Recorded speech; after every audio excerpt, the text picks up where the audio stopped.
Karen and two HOA members cornered my wife on our driveway, yelling at her for violating community rules. They didn't know she was a former military handler, and the two calm dogs standing behind her weren't pets. They were fully trained military K9s. The moment Karen tried to grab my wife's arm, the dog stepped forward and everything changed. Before we continue, which city are you watching from? Drop your city in the comments. And before we start the story, don't forget to hit that subscribe button.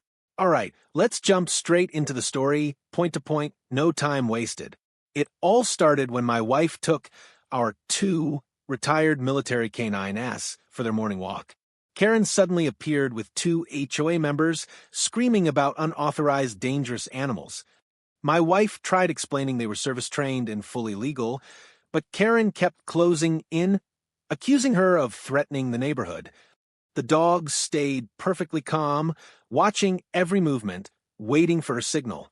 Karen stepped closer, her voice rising with every second.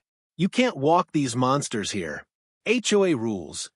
My wife stayed composed, repeating that she had documentation. But Karen didn't want facts. She wanted a fight. When she tried grabbing my wife's shoulder, the dogs instantly shifted positions, silent, alert, protective.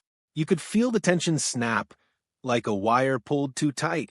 One HOA man tried stepping between my wife and the dogs, waving his hand like he owned the street. Bad move. The dogs stood tall, blocking my wife with perfect formation. These weren't aggressive animals, they were professionals, trained to protect. The man backed up, suddenly realizing he was face-to-face with two elite K9s, who had probably seen more action than he ever would. My wife pulled out their military discharge papers and service certifications. Karen snatched the papers, crumpled them, and yelled, "Fake! I'm calling the cops." That was the last thing she should have done. The moment police arrived, Karen confidently pointed at my wife until the officers saw the badges on the dogs' collars.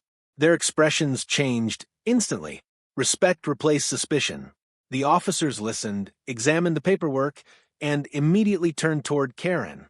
"Ma'am, these K9s are fully certified and protected by federal law. Interfering with a service animal is a crime." Karen's mouth fell open. The HOA men stepped back like they wanted to disappear. My wife explained calmly what happened, and the officers agreed. She wasn't the problem. Karen was. A week later, the HOA received a formal notice from law enforcement. Karen was fined for harassment